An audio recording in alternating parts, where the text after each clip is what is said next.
There we go. Now I see why. That would make a lot of sense.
All right.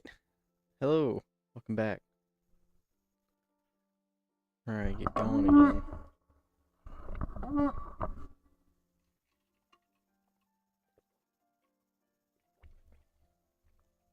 Need to adjust that one.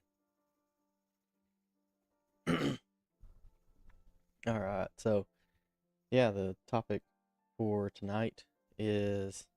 All right. Hello. Welcome back.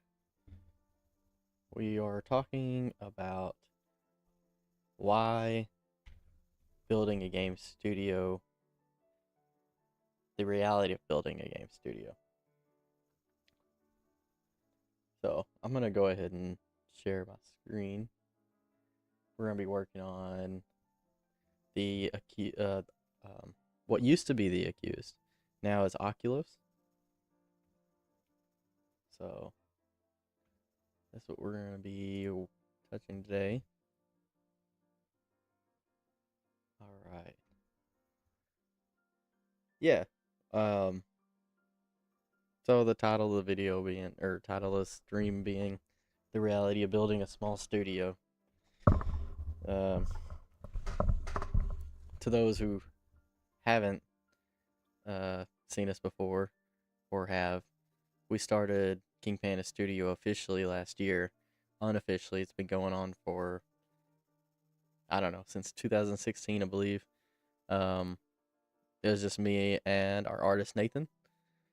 He is the creator of the Nullified series. So I think I was showing that off last time. Let me pull that up here. Oh,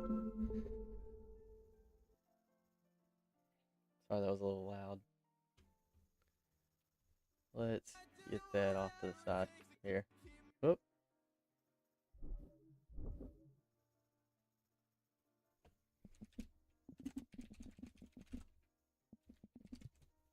Normally I have this pulled up already, but that's fine. We'll just wing it. So Nathan is the author and creator of the Nullified series. This is some examples of his artwork. He's improved vastly since the last comic. Um, Dude is crazy talented. But it's just been me and Nathan since 2016 really going at this. We've had a few people jump in here and there, but ultimately never really um, got to anywhere where, you know, uh, we could really call it a full team. We've tried several times over the past few years to create multiple different things, specifically video games. Since 2016, we've used multiple engines. We've done 3D modeling. We've done 2D. We kind of absolutely worked backwards in the regards of what you're supposed to do. Not saying there's a finite way, but there's definitely a recommended path, and it's not going from 3D to 2D. Um, so, I mean, and mainly the reason why we switched to 2D going forward now is just because what he's doing right now. He's so much faster in 2D. He's very comfortable in it. He's been drawing forever. Um, his comic book is coming along, so he's able to just knock out 2D assets like nothing. So we've made the switch to 2D for our video games for now, just to support the fact that he's just able to get stuff out, like, you know. But that's primarily why. He's very particular about the 3D stuff, to the point he would just stay locked in on a single model for a really long time.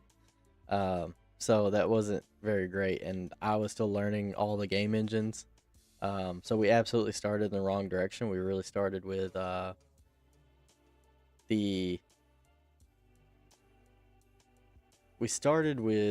Unreal Engine, and we were making 3D games, and we made several actually games, just never released. Some of them were actually pretty fun. I'd love to go back and visit them, but we just didn't have the time or resources to really put in and sink into those. And we kept changing gears, trying to make simpler games. And I think that's how we ultimately came down to, hey, we need to probably make a 2D game. So we finally got our hand into that realm this year. Really, truly. We tried last year, but he ended up getting sick, so he didn't get his really full taste of 2D game development. But that's why we really switched to the 2D.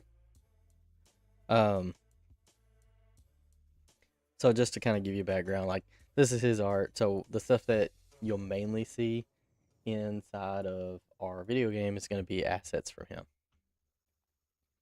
So while I'm discussing the reality of building a studio and the challenges that we've faced over time, I'm going to be working on some of this.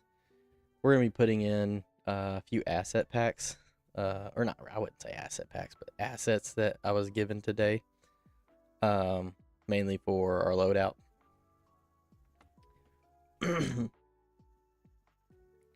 So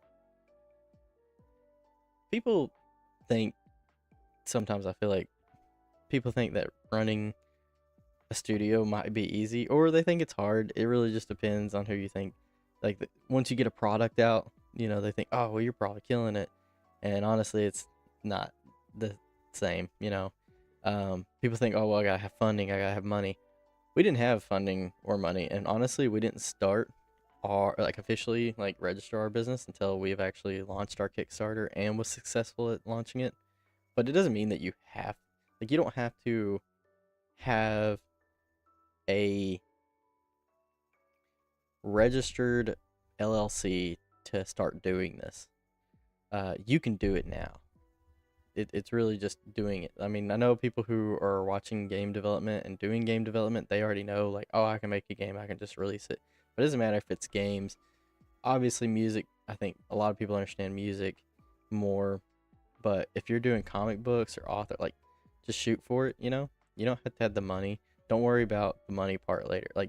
Get what you're working on out first. Get it to a readable state, or, more finite state, and then worry about how am I going to get to the point where I can publish this or make this product? Um, and that's kind of what we did with the comic book. Uh, he got to that realm, which primarily he did it by himself. I really was just there.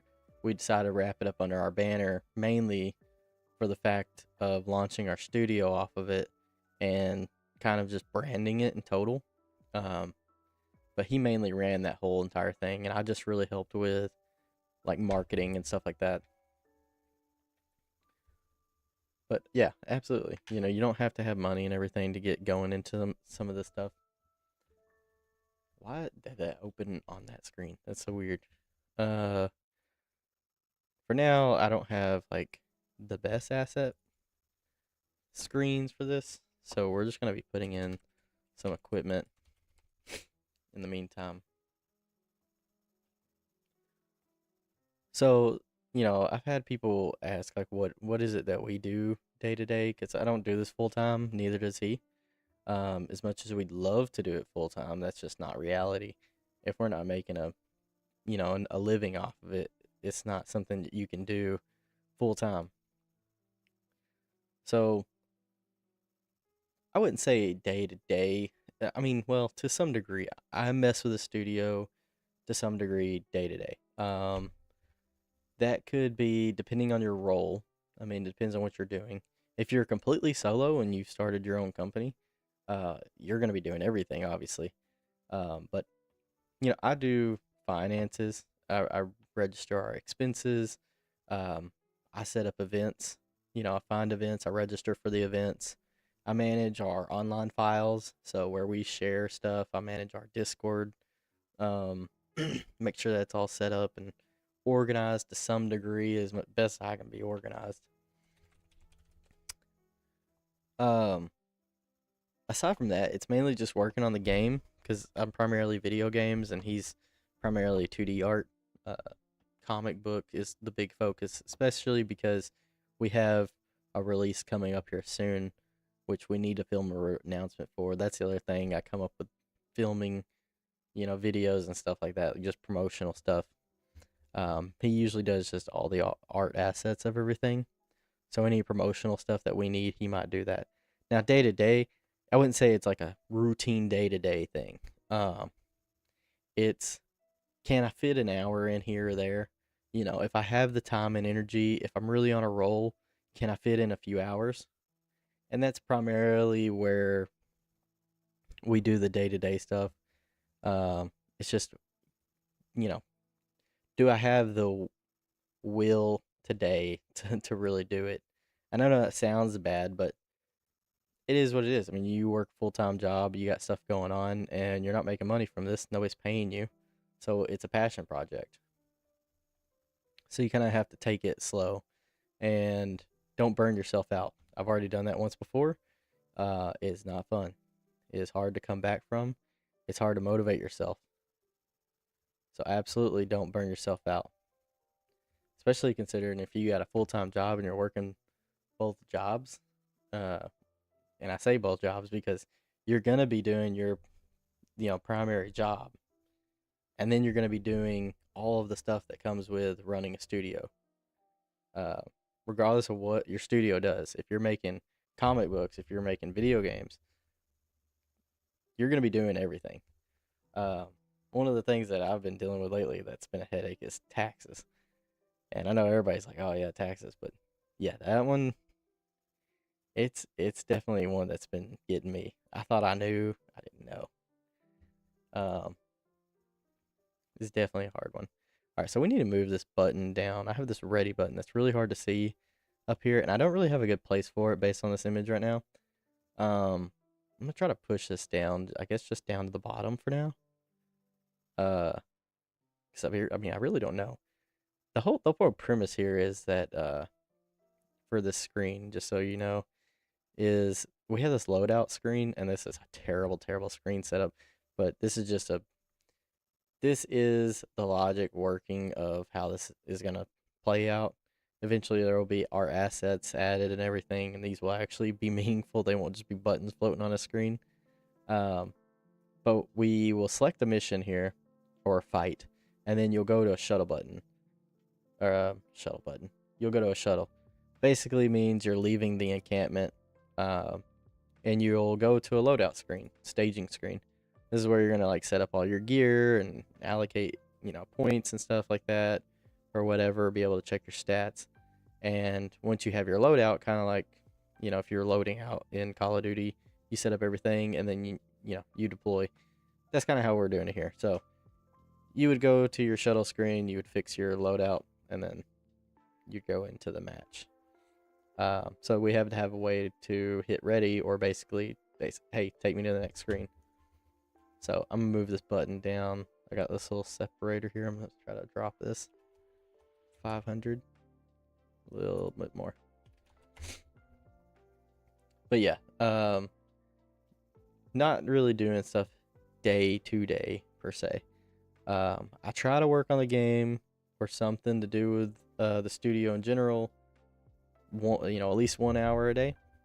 Whether it's messing with the Kickstarter that we do, setting up online stores, doing the taxes, setting up the expenses, contacting people for venues so that we can go to events. In general, just working on ideas. That's a lot of it. Like, wearing multiple hats. You're gonna have to wear multiple hats when you're running a small studio. Just how it is. The part that I don't like is the marketing, but somebody has to do it.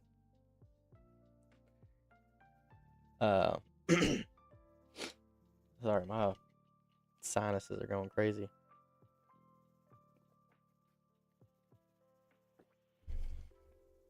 I'll tell you another important part is time management, though. It can be very difficult. You might spend a bunch of time on it, or you might want to spend, all your time on it, all your free time. But depending on what's going on in your personal life, like, you have to take time to rest and relax. It's good for you. Like, that's what I was going back to. Like, don't burn yourself out. When I was doing the game jam that we're now converting to a full game, obviously the game jam I had to work like every day, but I could not work like that all the time. It was just like crunch, trying to get everything ready.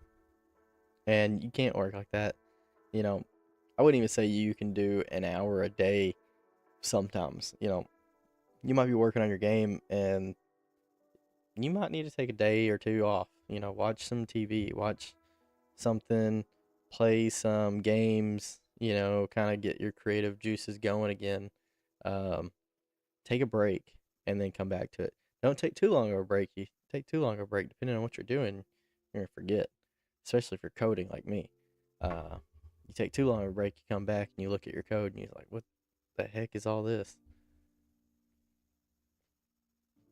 All right, so I think we got the ready button down here now. And I have this already set up here, but it looks like he has a little X in this. If he ends up giving me that as a separate asset, I can make that a button. That's one thing that I think we've been trying to work on is, I tell him like, hey, make sure. That was weird. Make sure that anything that you think is going to be clickable or something that you're going to interact with, I need as a separate element. So I don't know if he intended for this X to be like, go back, or if it's just supposed to be visual. But if we were going to make that X, a button, this would need to be its own asset. At least that's how I like to do it. So it just makes it easier, and then I can lay it on top. And I could have made it a button with, an image. Now I can't, so I have to lay a button on top of it, which doesn't look real great. We've been trying to figure out what else we're going to have here that's going to be interactable. We have to come up with a screen because you will have companions. So we're going to have to put the companions in here. And I don't know if we're going to have this in the loadout screen where you can just, slot them in or not.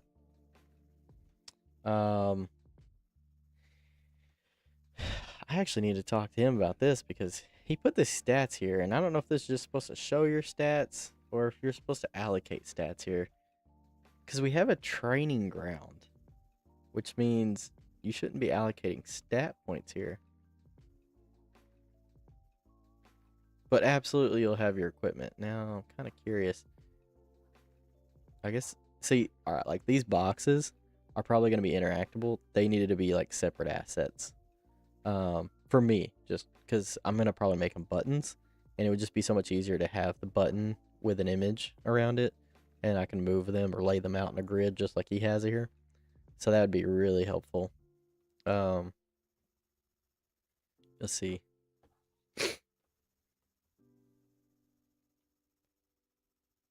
I don't think he's got anything else here. Let's take a look at the skills screen. Like here's another one. These would most likely need to be individual assets given to me because they'll be buttons again because you'll click, and like be able to filter, I guess, these items out. So those would need to be buttons. And these would be your skills that you have loaded. These probably are going to have to be separate assets as well. Actually, you know what? This is probably going to... I would say all these little gray boxes are going to have to be separate assets. For sure. Because I can load this in and make sure it doesn't look all funky if it's just a completely separate thing. I can drop it in. But this is what we got. This is what we're working with right now. And it's okay. It's a placeholder. So yeah, going back to running a studio, as you're making stuff, you're gonna feel like progress is sometimes slow. And that's okay. You're not gonna be charging ahead full speed. And as much as I'd like to say this sounds like a simple game idea, maybe we'll have it out in a few months or something. Like I am overly optimistic, and completely wrong at every single turn, and that's okay. Just don't sell something based off of that. If it's your first time, don't be telling people or promising sales to people like, oh yeah, it's gonna be out by this date if you really don't know. That goes back to the whole Kickstarter thing too. I think I talked about this last time. There's a lot of Kickstarter games out there, and I kind of hate it because they've ruined the reputation of Kickstarter games.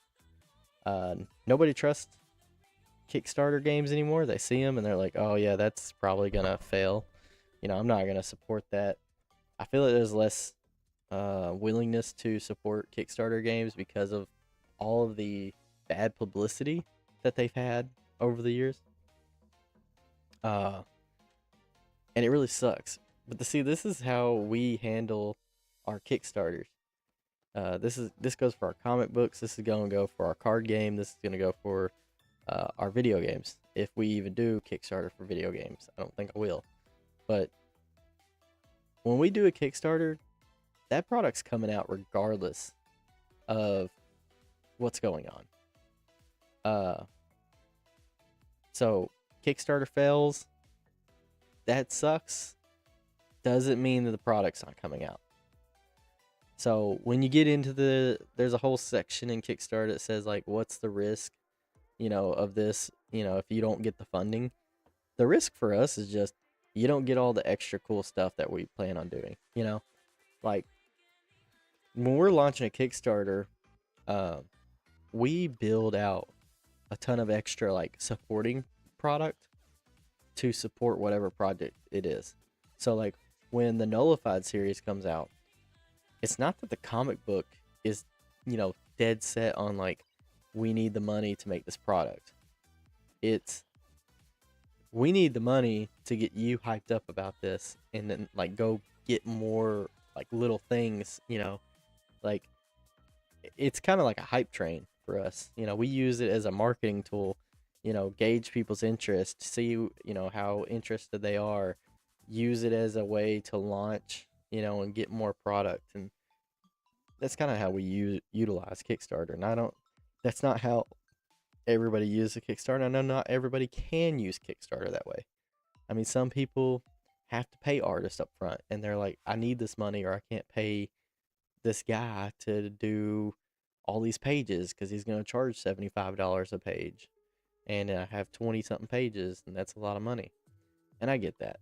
Uh, I understand, but it is difficult, and if you have the ability to just make the product and you don't need the Kickstarter to make the product, the Kickstarter should only ever support you, in my opinion, if you can, deal with it. Um, you know, Maybe you have an MVP that you plan on delivering. That's fantastic. Anything that you raise off of the Kickstarter should go back to maybe reimbursing some of that, but also maybe you take that money and you expand upon it. I've seen a few people do this with comic books. They're like, "Hey, I have this book and I'm going to make this book and here it is. But if you hit the goal and specifically stretch goals, like I'm going to add pages to it or I'm going to add like an extra side story book to it." Um, I think that's really neat because it almost feels like in those cases they're not saying, "Hey, we're not going to make this book if we don't succeed." It's, "Hey, we're going to make this book, but you getting excited about it and helping fund us means that we're going to do so much more with it." Um, Same thing with games, like, "Hey, this game's coming out. Like, I already have it ready almost. Like, here it is. If you fund us, like, it's just extra things that we're going to give you, like, whether it's physical product or, you know, extra stories or something like that." Like this Kickstarter for our Nullified series. Hint hint. I'm gonna drop some secrets here. Uh, we we we've been talking about what we're gonna do for our stretch goal, and some of the things that we've discussed, and I don't know if they'll be 100% true or not. And again, these are gonna be subject to if we hit specific markers or not. Could be stuff like, "Hey, if we hit this, if people get excited enough about this project, we're gonna go get, like, we need this money, this extra money. We need this extra money here, and we're gonna go do something cool for you guys. Like, we're gonna go make foiled copies of the book or something, or we're gonna 3D print something, and that's gonna be something that you guys can get." Like things that we wouldn't typically do unless obviously people were backing us. So when you pay for those rewards, like that's what those extra goals are gonna get you. It's not to help us fully. It's really to say like, "Hey, you're getting hyped up and like we're gonna do something cooler because of that. Like we're gonna figure out how to do it. Uh, we're gonna PSA grade, one of these books or something like that." I don't know. That's just kind of some of the stuff that we think about, because regardless of how the Kickstarter goes, we're still launching whatever product it is. For instance, we're planning on launching a Kickstarter for our card game that we've made. When that Kickstarter goes live, and we don't have this like fully thought out, so everything I say here is subject to change and definitely not going to be, probably what's happening, but is thought processes. Um, when we launch that Kickstarter, it's probably going to be something like, "Hey, regardless, this game's coming out, but if we hit this funding amount, like, I don't know, we're going to get like cool collector boxes or something. We're going to go foil the cards. We're going to go pay like a legitimate company to actually print the cards themselves with like really nice material, like stuff like that." Um, that's the kind of things that we would do then. And even if it didn't hit, the product will still come out. It's just we're trying to get people excited. We're trying to give them a chance to make extra things show up ahead of time. I don't know if that makes sense, but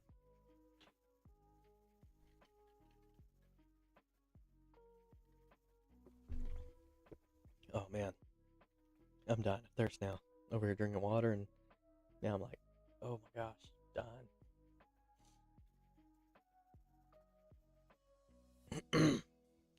All right, so looks like we got this.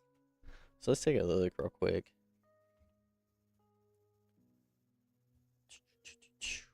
We have our missions, and this is a terrible screen, but this is developer screens. You know, very simple layout, like using as like built-in features to just kind of show some boxes, and that's okay.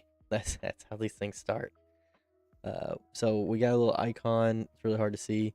You select it. We go to the shuttle, and I don't have a way to turn these on and off right now, other than my little like thing. But this would be what you would see, and I don't think I have the close button set up. But we can hit ready, and that would then take us to this. Looks like I still owe myself. My player manager is not hooked up still, which is meaning that it doesn't allow the player to interact with the enemy. If you've been here before or seen this before, basically the way I did it in the game jam was a very easy, terrible way to do this just to get the game jam out. Basically, I had an entity of the player, and every map scenario that we had, the player entity was a new entity as of itself, if that makes sense. So I had to go in there and adjust stats for every single map for the player and the enemy. It was a nightmare, and that shouldn't happen. Your player information should persist across the game. For fact, like, hey, if I upgraded my strength or something, or my health, like, it should carry across every map. I shouldn't have to go in there and edit those or do some weird stuff. Big one is like items, like if I have items or skills, like those should be persistent across the game. So I had to kind of flip it over and, go the other way with it. So it's player manager, then an entity. Entity inherits from, anyways. And that's why this isn't working, basically. It's really all I'm getting at. Because I broke it on purpose. And I haven't fixed it. You can see this dude's still jerking around, crazy, jumping up and down and doing whatever. He's got a wonder ability on because we didn't have animations at the time, and still don't yet. I think we will have animations eventually. But yeah, so he's like kind of just sliding across this for now. So we'll see how that works. Another thing is I'm kind of wondering, with the scale of these guys, I'm kind of wondering where we're going to put the rest of our companions. If you have 3 additional companions, that's a lot of people on the screen. There's not a lot of space here, So I don't know what to say about that. We might kill it down to like 1 or 2. Do the old Kingdom Heart trio. We'll have 2 supporting characters or something. Because I think 3 is too many. I think we could fit 2 reasonably. I think 3, having 4 characters on this side is just going to be way too many. Because then we're going to have multiple enemies on this side too. It depends on the enemy type, because we could probably have 4. I don't know. I wouldn't do more than 4 though, for sure. But having 8 people on the screen at a time that'd be crazy. I don't know about that. Let's see.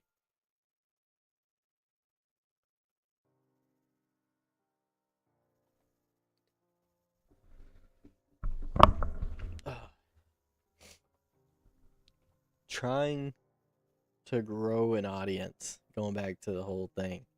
Trying to grow an audience from nothing is obviously extremely challenging. We've had, people who support us, who watch us, who join our stuff and listen to, the things we post and whatnot. I think one of the things that helps us grow an audience naturally better is when me and Nathan are on camera together, and we just kind of let the silliness come out. We're always laughing and joking around, and I think people find comfort in that and find it very like funny and to listen to. Um, in fact, you should definitely like check out some of our old YouTube videos from last year's convention season. Specifically, the one we're going to. There's a convention called OMG Con. We're heading up there, and you'll hear some stuff. Yeah, it's just hilarious. I don't even, I don't want to ruin it. You should definitely check it out, but uh, it's really good stuff. But yeah, building an audience is definitely hard. So, even these, while it'd be great, even the streams really aren't meant for just to build an audience. They're really meant for more of like dev blogging, I guess. Like, hey, we're going to talk about something. If people join in and talk with us, like, that's awesome. But we're going to be covering a specific topic throughout the session. And it's not really meant to be like, I don't know, influencer or like anything like that. Like, I'm not trying to be a content creator here. We're mainly just, hey, we're working on this, and check us out, listen to us, see what we're doing. What would be cool is to go back later on when these videos be cut up or whatever and uploaded to YouTube and TikTok, and you can see the progress. That's what these are mainly for. It's more about archiving and documenting the journey as we go. Um, Unfortunately, I haven't got the artist. I haven't got Nathan on yet. He's been really busy lately, with some stuff going on in his personal life. Um, because he will be getting married here soon. Um, so obviously he's pretty busy, but I still plan to eventually get me and him on one day. It won't be a Wednesday. It'll probably be like a Tuesday or Thursday is what I'm aiming for. It might even be a weekend. Um, and I'm gonna try to make it more. It'd be like a monthly thing. We're gonna do like a monthly update, and we'll stream it. We always stream it mainly because we stream it and then we take our videos and cut them. So if you're ever wondering, like, I need, I'm wanting to grow a studio, or I'm wanting to grow an audience for my video game. How do I do it now? I'm just gonna tell you what we do. I don't know if it will work or not. I think this is what other people do. Um, but for us, this is what usually works. We don't do scripted very well. Um, I know there's some people who can, and that's great if you can do it that way. But I can't have something word for word listed and be like, yeah, okay, let me read every single line here, and like I'm just gonna be able to do it naturally. I'm gonna fumble so much, and I love to rumble. I love to ramble, so uh, it's just not gonna work. So what we do is typically we stream it everything, and why we do streaming is it kind of allows us to not feel so scripted, and we can kind of just be ourselves, and it's not a big deal because streams are meant to be more in the moment and authentic anyways. So we usually just lay a guideline out and say, hey, this is what we want to talk about. Here are some talking points that we want to hit, and like that's kind of just how we go down the list. um and then we just allow whatever conversations to happen as they happen. If somebody gets in there and starts chatting with us, we'll talk back. We'll try to stay on our talking points. Um, Eventually, we'll go back to them. In fact, you'll see that in this because typically I have like a person or two come in and they'll be chatting, and I always usually go back to my talking points as I can. But we'll go back to our talking points, and then what we do is we take those videos and then we edit those. Um, Obviously, editing is the hard part, and this is where the multiple hats come in. You're going to put on multiple hats. I like editing. Uh, It is way too time consuming for me to do though. As I mentioned, we are not trying to be in a weird saying, I guess. Uh we're not trying to be content creators as in content creators for like TikTok. Like, we're not trying to blow up on YouTube and TikTok and be like, I don't know. Some of the other big name streamer dudes out there. Like, that's not really what we're trying to do. We just want people to see what we're doing and be interested and follow along in our journey. Um, and editing videos is something we have to do, but it's so time consuming for us. Thankfully, we've had help in the past. We've had people who came in, and they said, "Hey, I can help you with this. Just give me, timestamps. Write down what it is." And they went through because they liked editing videos and they had, you know, nothing going on. I know that's not the situation for everybody, so you might have to be a little bit more diligent with your time management in that respect. Maybe like if you're good enough at like building a schedule, set a day for everything. Like Wednesdays are my editing days, Thursdays are my streaming days, Fridays are my development days, Saturday's a development day, Sunday's a rest day, Monday's a rest day, Tuesdays are expenses. I don't know, something like that.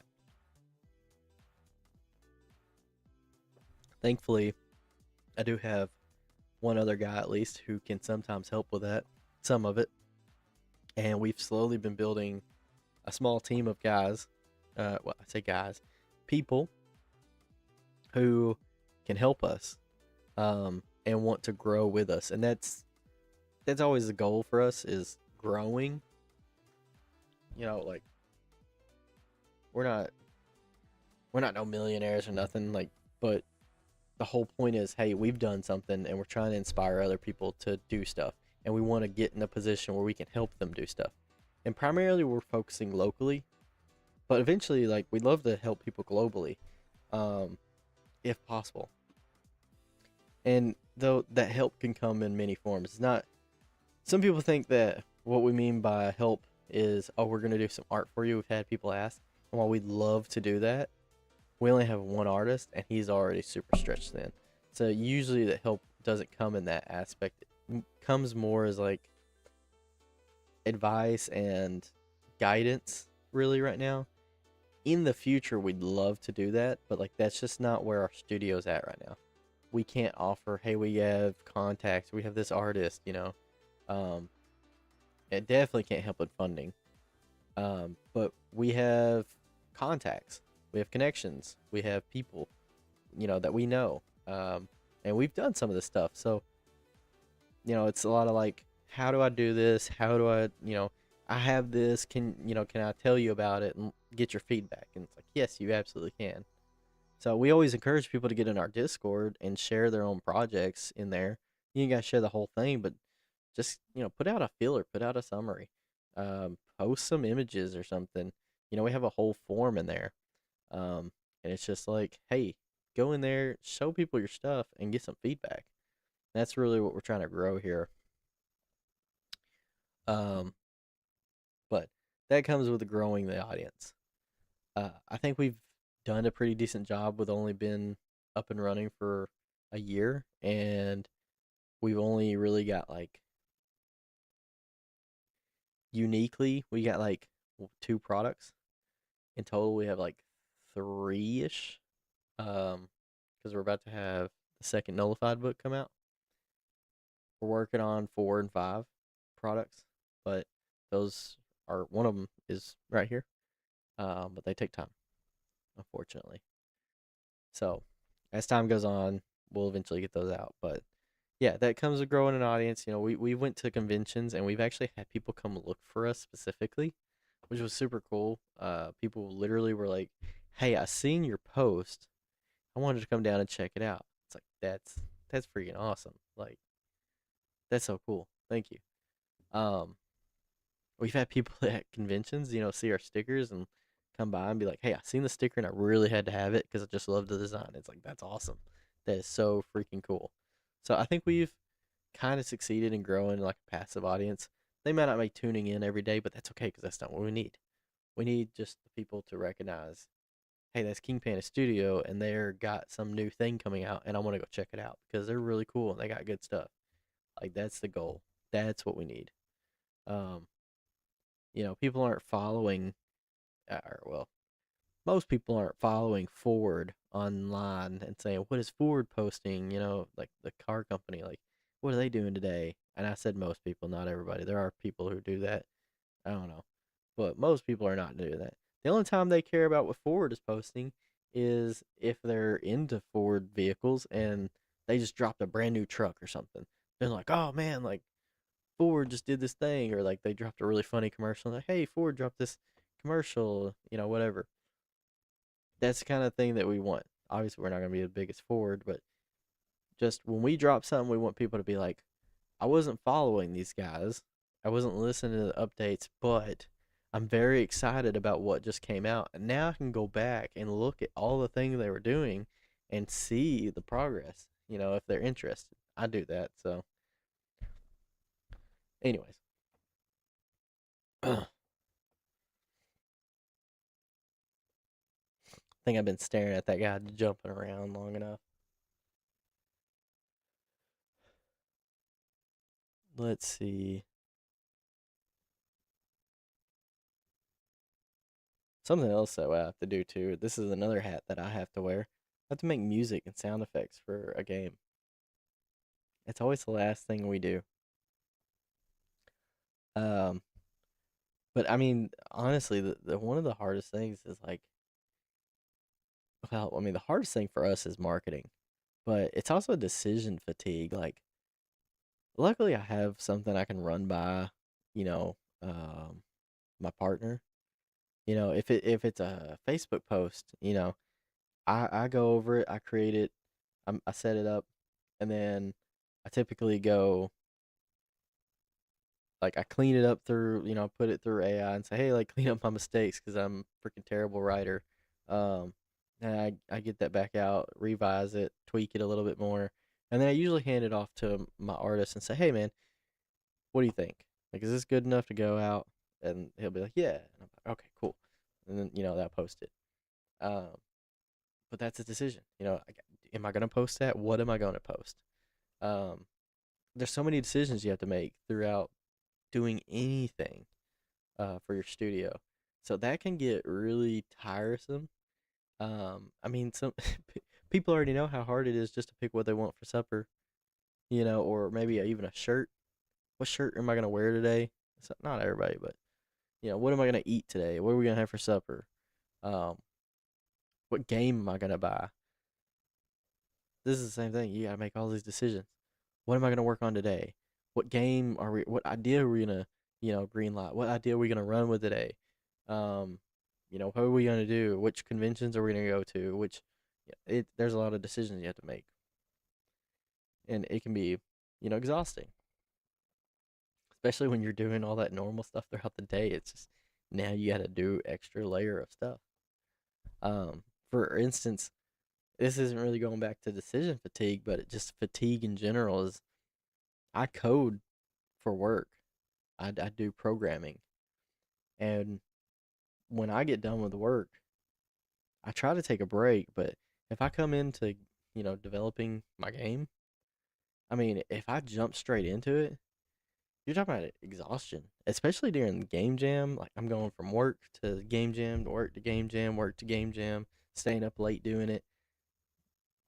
You talk about burnout, like that's exhausting. You know, it's hard as a small studio starting up. It doesn't matter if you're making a game or whatever it is. Your studio, your company, your organization, wanting to execute on your ideas, needing a full team and not having one available. It's hard. It's frustrating. And I think what's even crazier is I think everybody underestimates how complicated these like processes are. Like it doesn't seem like it should be that hard, but as you get into it, you're like, oh my gosh, there's so much to this I didn't realize. And I wish there was somebody else to help me other than myself, because you're learning how to do it, you're figuring out you have to do it, and then you have to go do it. It's crazy.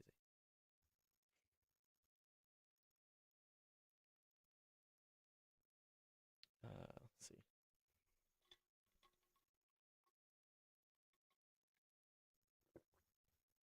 I just noticed music stopped. So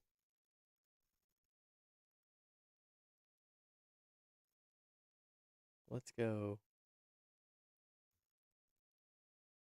start some more. I think I have a folder here. We can get something going on here. Yeah, I downloaded some new ones. I don't know where they went. I don't know what I put them under. Music and sounds.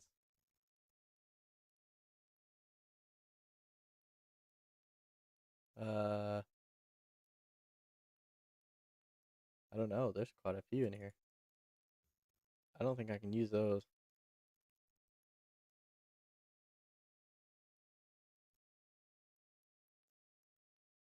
We will run these, I guess.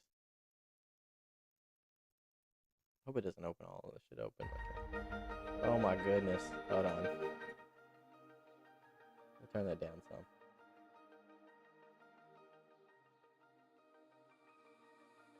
Should be good. You know what's funny is this is supposed to be an instrumental, but it's fine.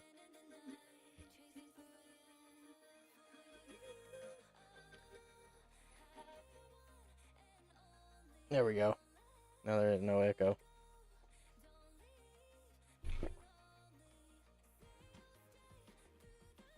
Um,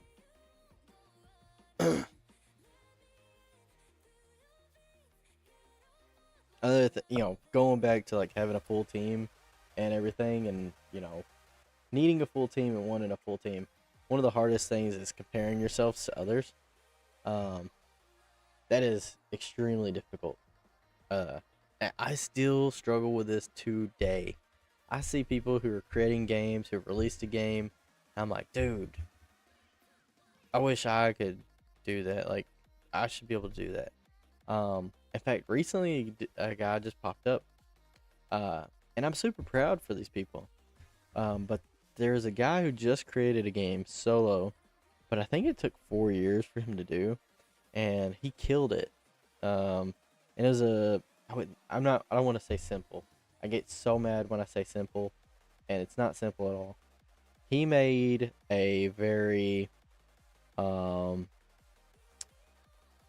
arcade style game. Let's say that it was a tower defense game, and yeah, he killed it in the market.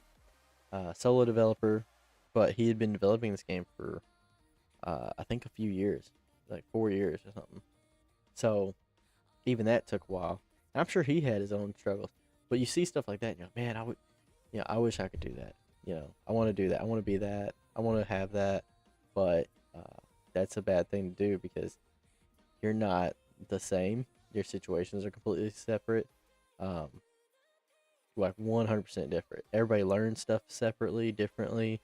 So it's hard to see other people have what you want to be and not be able to do that, or compare yourself to big studios, which I think nobody really compares themselves to big studios. Like, well, how do they do it? I think everybody really is looking at the other people who are smaller and saying, well, if they could do it, I should be able to do it. And you can absolutely do it. It's just you're probably not going to do it the same as them, or as fast as them, or as slow as them. You know, you could be a lot faster. You could be a lot slower, and that's okay. None of those are a problem. I mean, I still have yet to release a game fully, like to market, that people can pay for. And I've been working on games since 2016, learning all this stuff myself. Granted, that's for my own reasons. There's a lot of reasons why, from 2016 till now, 10 years. Holy crap, that's crazy. That's a lot of reasons why it's been 10 years and I haven't released a game yet. Oh, wow, that sounds so terrible saying that. But I've also not been working on the same game. and I have released games, just not for market, and they haven't been like fully fleshed out, furnished like games. Like they're not completed games. A lot of them have been very basic, like game jam games or proof of concepts that I've played. Um, I even got a game by myself that I made that, I was really close to getting it to a point where I was really gonna start polishing it and everything, and realized it just was not a fun game, and there's nothing I could do to save it, and I killed it. I killed it. I mean, after months of working on this thing, I just said, like, just done. I ain't doing it no more. Um, it happens. But I mean, what keeps me doing it? What keeps me working on these things, and keeping working on these projects? I mean, there's a reason I've been doing this for so long. Me and Nathan, we've created worlds and everything forever, since as early as I can remember. You know, I talked about this in another stream, but I'm telling you, I actually developed when I was in elementary school Zelda Four Swords before they even announced it or came out with it. I don't even know how long it came out afterwards. I had this really like big notebook paper, and I just thought it'd be so cool to be able to play Zelda with like some friends on couch co-op. And it baffled me that they didn't have it, and I started creating this whole world and drawing and sketching all this. And what was crazy was they literally came out with that game, and I was like, I made that game. Like somebody stealing my ideas, sucking them right out of my head. Um, no, it was cool though. But that's why I keep doing this. Like we've always been into these things, um, and we will continue to do these things. I think as long as we're able to. Um, the goal is getting people on board with us. That's huge. We can get some people on board with us and help us. Um, it's been cool though seeing. Sorry. It's been cool seeing people get excited about the stuff that we create. Now Nathan had his comic book, and I got to see like from a different point of view from that, because like that's his thing. And while we did wrap it under the studio banner and I helped market it, it wasn't mine. You know what I'm saying? Like I didn't create that. I helped create success for it, in a degree, anyways. Um, I helped bring the Kickstarter to life. I helped support that project. But that's not mine. I didn't create it. I didn't have any say so in that. That was all him. And a lot of people loved his work and still do. I mean, a lot of people love his art. Um, and he's signed copies, he's selling them, and that was always so cool. It didn't hit me, and he even said it until we made our card game. So we made a card game, and we took it to a few shows. We showed people. We sold out of pre-orders, and the cards aren't even got finished art on them yet. But the rules are done, the cards are done. Um, we've almost decided on a package fully. We just need some art, colors and everything on these cards, and they're good to go. We have the backs and everything's ready. Um, and it was so cool seeing people come up and tell me how much they enjoyed the card games. Uh, like, hey, we had so much fun with Mana Wars. Like, this is so cool.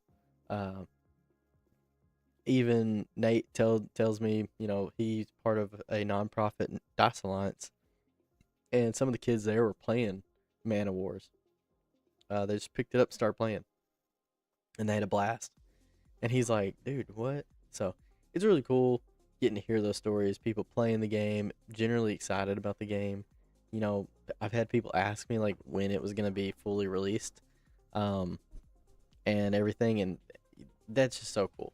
It's awesome hearing that, and I'm generally excited to get that card game out, where people can do it. But that's what keeps us doing this, is not only for our own like childhood selves, like, oh, we're creating something, we're doing something, but also it's cool seeing people enjoy what we've created, regardless of how much we're making off of it. Like we generally enjoy seeing this.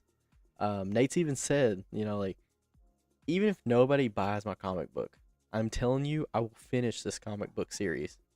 Like, it will be made. I will not give up. This thing is a story I want to tell, and I'm going to tell it.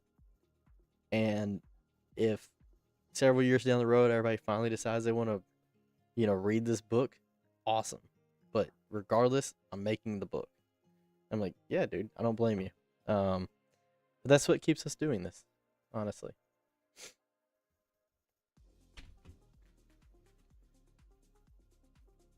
Let's see. We. I don't even remember what else I was doing. Oh, I know. Uh, one of the things that I have to do today. So we have our items in here, which I need to remove this. But I don't know if you can see these little specs here. But I have hooked up our item dictionary to this, and the icons are super tiny. So we're gonna fix that real quick. Um, so that should be in our shop UI, I believe, inside our icons because they're set to 5. So we're gonna set up to like 25, and we're gonna see how those look now. So let's take a look here.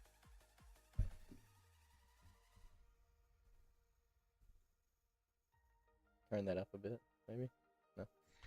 All right. So we're gonna hit shop. All right. So you can start to see them. They're starting to show up now, but they are very, very tiny still. So that was 25. Let's go ahead and bump them up to 60. I don't want to go too big because then they're gonna be like blowing up off the side of the screen. Um,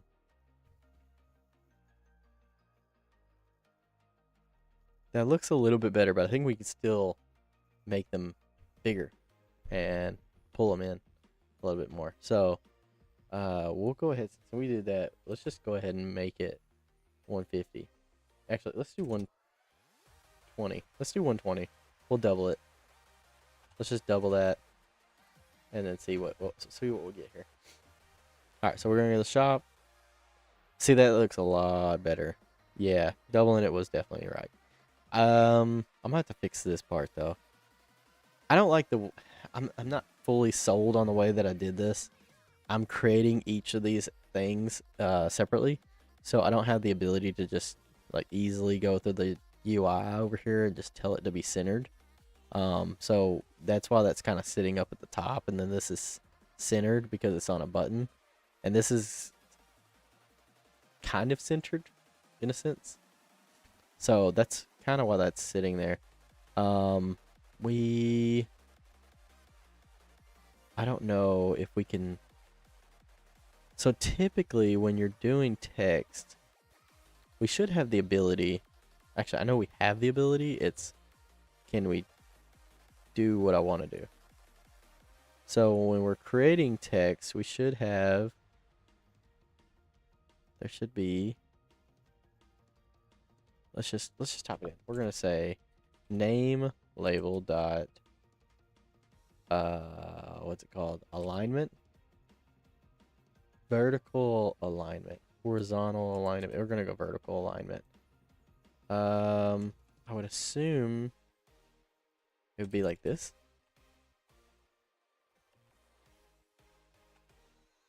Vertical alignment. Or I guess we could say, yeah, vertical alignment centered. Let's see what that does. Oh, wait, I clicked on the wrong thing. All right, so we gotta go back to the shop. Basecamp, run it. And we're gonna take a look here. Shop. All right, that did nothing for us. No, that's really crappy. Kind of like looked better, I guess, but it's not the description label, is it? Could be. We'll do the same thing. We'll just set this. We'll say description label. Dot. There we go. And then we'll save that. Let's see what that turned out to be. Nothing. Cool. Well, I mean, it is what it is. Um, we'll have to figure that out. Is my items going in here? Yeah, look there. My items are going in here. I couldn't remember if I had that working or not. You can't buy more than 3. And honestly, you can't get rid of any of them. I never added that in. This is stuff that's from the game jam. But you can buy skills. You can buy 3, and you do have the ability to unequip them. So like I can buy this one, but I can't equip it because I have to unequip one to equip it. This is the only thing that I actually had set up in the game jam. That is why this says in development. Items might not be brought over to carry combat because yeah, they didn't exist in the combat. Oh look, you can buy more than one. It just stacks. I guess I didn't add that in, or no, wait. Okay, never mind. I know why I had that like that. You had 3 health potions in the demo. In the well, I would say demo. It was in the game jam.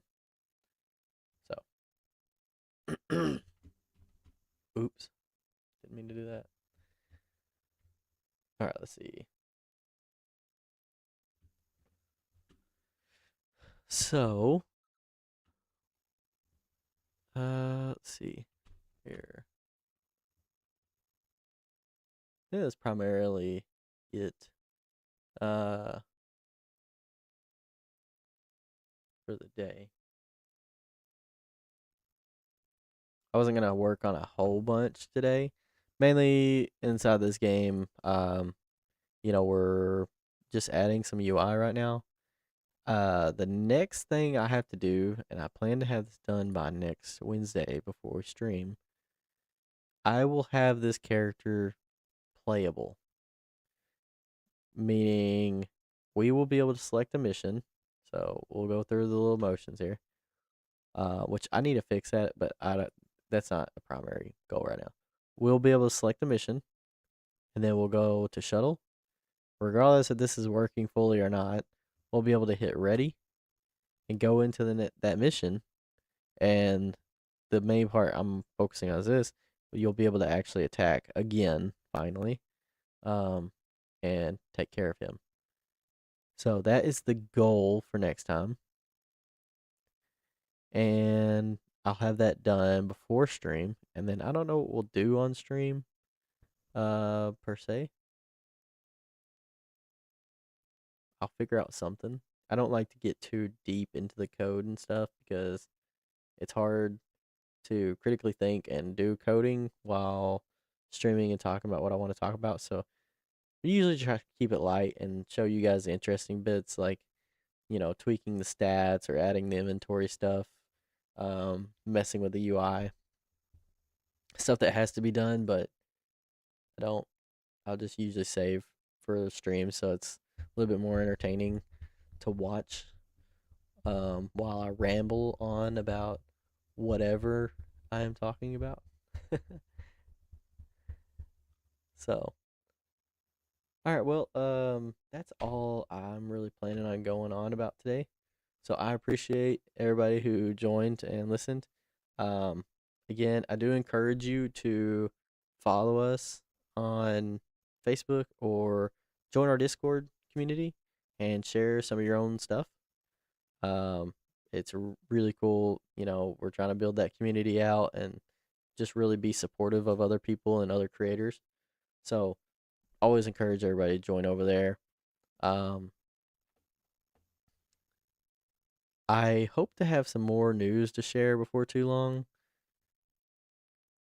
And I hope to have another stream with Nathan with a studio update, which would be really cool. And hopefully I get some videos posted. But again, I encourage you to follow us and join the journey as we build out King Panda Studio.